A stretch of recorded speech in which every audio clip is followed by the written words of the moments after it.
அஸ்ஸலாமு அலைக்கும் வரஹ்மத்துல்லாஹி தஆலா வபரகாத்துஹு.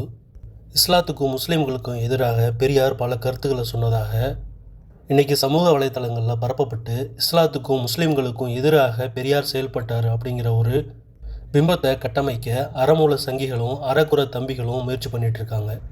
அப்படி பரப்பக்கூடிய ஒரு கருத்து தான் பாப்பானுக்கு பயந்தும் முஸ்லீம்களுக்கு அதிக இடம் கொடுத்து வந்தோம், அதன் பலனை இன்று அனுபவிக்கிறோம். இது சாணியை மிதிக்க அசிங்கப்பட்டு மலத்தின் மீது காலை வைக்க நேர்ந்த பழமொழியாக முடிந்தது அப்படின்னு சொன்ன ஒரு விஷயம். இதை பெரியார் உண்மையிலேயே சொன்னாரா, இல்லை ஏன் சொன்னார் அப்படிங்கிறது தான் இந்த வீடியோவில் விளக்கமாக பார்க்க இருக்கிறோம். ஆணைமுத்து அவர்கள் தொகுத்த பெரியாரின் சிந்தனைகள் அப்படிங்கிற புத்தகத்தில் 46வது பக்கத்தில் 21வது சாப்டராக மைனாரிட்டி சமுதாயம் அப்படிங்கிற ஒரு தலைப்பு இருக்குது. எந்த நாடாக இருந்தாலும் மைனாரிட்டி சமுதாயம், மைனாரிட்டி மதம் அல்லது மைனாரிட்டி கலாச்சாரம் கொண்ட மக்களுக்கு ஆதிக்கமோ செல்வாக்கோ இருக்கும் அப்படின்னா அது அந்த நாட்டோட நலத்துக்கும் பொது வளர்ச்சிக்கும் கேடாக முடியும் அப்படின்னு சொல்லியிருக்காரு. அதுக்கப்புறம் மைனாரிட்டி சமுதாயமாக பார்ப்பனர்களையும் முஸ்லீம்களையும் இவர் சொல்கிறாரு. இவங்களுக்கு தனி சலுகை கொடுத்ததால தான் இந்த நாடு முன்னேறலை அப்படிங்கிற ஒரு காரணத்தையும் இங்கே சொல்கிறாரு. தமிழ்நாட்டை பொறுத்த வரைக்கும் இன்னமும் அது அடிமை நாடாக தான் இருக்குது. அதுக்கு காரணம் தமிழன் பல பிரிவுகளாக பிரிஞ்சு கிடக்கிறது தான். இனிமேலாவது தமிழன் தமிழ்நாடு சுதந்திரத்துடன் சுயமரியாதையுடன் வாழணுமா வேண்டாமா அப்படின்னு நீங்கள் சிந்திக்கணும். இன்றைக்கி கிடைச்சிருக்க சுதந்திரமே இல்லை. வெள்ளைய ஆட்சி காலத்தில் இருந்த சுதந்திரத்தை விட மோசமான நிலை தான் இன்றைக்கி இருக்குது. இது இன்றைக்கி நேற்று நான் சொல்லலை, சுதந்திரம் என்றைக்கு கிடைச்சதோ அன்னையிலேருந்து நான் இதை சொல்லிகிட்டு இருக்கேன் அப்படிங்கிறதையும் சொல்கிறாரு. இதுக்கு உதாரணம் இந்த நாட்டில் உள்ள மைனாரிட்டிக்கு அதிக ஆதிக்கமும் நடப்பு வசதியும் இருக்கிறது தான். 100% உள்ள இந்த நாட்டோட பெருவாரிய சமுதாயமாகிய தமிழனுடைய பெண்கள் நாட்டில் இன்னும் களை பிடுங்கி ரோடு கல் உடைச்சி வீதியில் மக்கள் நடக்க மண் சுமந்து கொண்டு இருக்காங்க. இன்னும் இதுபோல் பல தொண்டுகளையும் வேலைகளையும் இவங்க செஞ்சிட்ருக்காங்க. ஆனால் 100% உள்ள பார்ப்பன மக்களுடைய பெண்கள் எப்படி இருக்காங்க அப்படிங்கிறத நீங்கள் பார்க்கணும். எந்த வேலையும் செய்யாமல் நம்மளை எட்டிப்போ மேலப்படாத அப்படின்னு சொல்லிட்டு உயர்ந்த வாழ்க்கையை வாழ்ந்துட்டுருக்காங்க. அதே போல் 100க்கு 6% உள்ள முஸ்லீம்கள் எந்தவித கூலி உடல் உழைப்பும் வேலை செய்யாமலும் அவங்களுடைய பெண்கள் நம்மளுடைய கண்களுக்கு படாமல் கோஷா முறையில் வச்சுருக்காங்க. பிச்சை எடுப்போன்னு கூட அவங்க வீட்டு பெண்களை நம்ம கண்ணில் காட்ட மாட்டுறான். அந்த பெண்கள் எந்த உழைப்பையும் செய்யாமல் இருக்காங்க. அதே நேரத்தில் நம்மளுடைய ஆண்களும் பெண்களும் அவங்களுடைய வீட்டு வேலைக்காரர்களாகவும் வேலைக்காரியாகவும் இருக்காங்க. முதலாவதாக இந்த 2 தர மக்களுடைய நிலையும் இந்த நாட்டு தமிழனுக்கு எவ்வளவு இழிவு மானக்கேடு அப்படிங்கிறத எந்த தமிழனும் உணர்றான் இல்லை அப்படிங்கிறதையும் சேர்த்து சொல்கிறாரு. ஜோசியக்காரன் சொல்கிறான், அமாவாசையில் பிறந்தவன் திருடுவான் அப்படின்னு. அதனால் தன்னோட வீட்டில் திருடனை அமாவாசையில் பிறந்தவனை அந்த ஜோசியக்காரன் மன்னிச்சு விட்டுருவானா அப்படின்னு கேட்குறாரு. இன்றைக்கி மைனாரிட்டியால் நம்மளுடைய நாட்டுக்கு பெருங்கேடும் துரோகமும் வந்திருக்கு அப்படிங்கிறதையும் சொல்கிறாரு. மைனாரிட்டிக்கு கொடுக்கக்கூடிய சலுகையாலையும் உரிமையாலையும் கிடைக்கக்கூடிய குழந்தைன்னு இருந்துச்சு அப்படின்னா அது பச்சை துரோகம். அதாவது மைனாரிட்டிகளுக்கு அளிக்கக்கூடிய சலுகையாலும் உரிமையாலும் அவங்க நிறைய துரோகங்களை செஞ்சுட்டு வராங்க. அதுதான் இயற்கையான பண்பு அல்லது விதி அப்படிங்கிறதையும் இங்கே தெளிவுபடுத்துகிறாரு பெரியார்.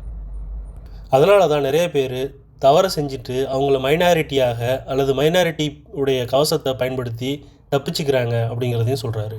இந்திய கூட்டாட்சியில் தமிழ்நாடு ஒரு நாடாக இருக்கிற வரைக்கும் இந்த கதிக்கு ஆளாகி தான் தீரணும்.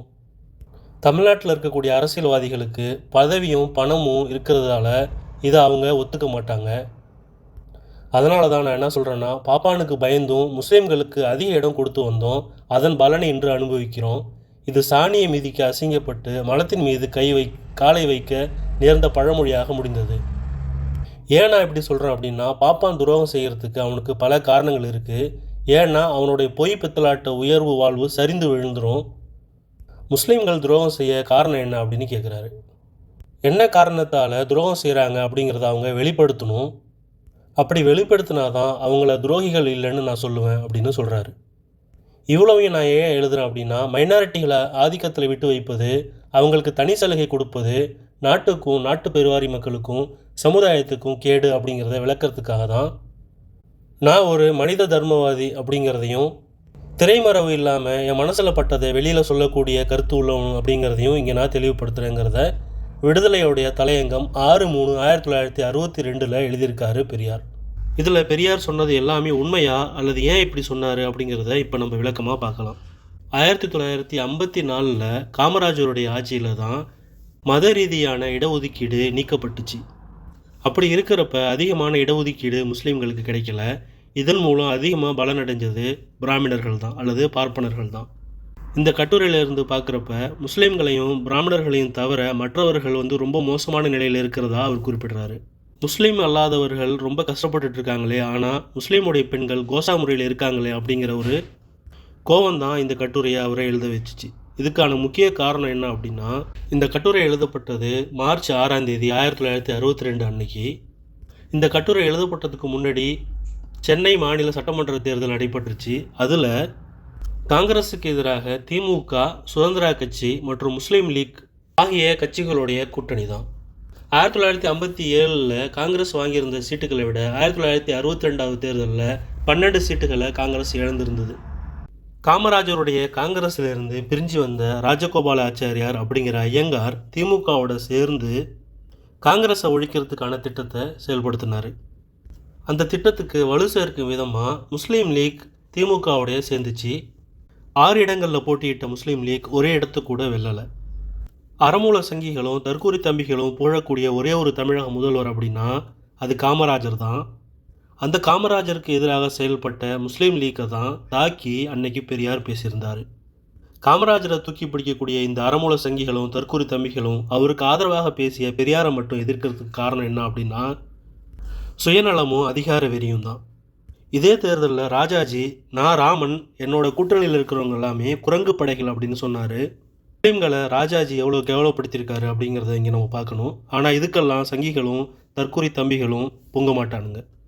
பெரியாரை பொறுத்த வரைக்கும் எந்தவித லாபத்தையும் எதிர்பார்த்து எதையும் பேச மாட்டார். அவருக்கு சமுதாயத்தில் மாற்றம் ஏற்படணும் அப்படிங்கிறத தவிர. அதனால் தன்னுடைய மனசில் உள்ளதை தெளிவாக வெளிப்படையாக பேசிடுவார். அதனால் யார் எதிரியானாலும் அதை பற்றி கவலைப்பட மாட்டார். அதை அவர் பல இடங்களில் தெளிவுபடுத்தியிருக்காரு. இன்னைக்கு முஸ்லீம் லீக் காமராஜர் கூட கூட்டணி அமைச்சிருந்ததுன்னா இந்த கட்டுரையை பெரியார் எழுதியிருக்க மாட்டார் அப்படிங்கிறது தான் என்னுடைய கணிப்பு. இந்த வீடியோ பிடிச்சிருந்தால் லைக் பண்ணுங்கள், ஷேர் பண்ணுங்கள், உங்களுடைய கருத்துக்களை கமெண்ட் பாக்ஸில் எழுதுங்க. மேலும் ஒரு வீடியோவுடன் உங்களை சந்திக்கின்றேன். நன்றி, வாழ்த்துக்கள். அஸ்ஸலாமு அலைக்கும்.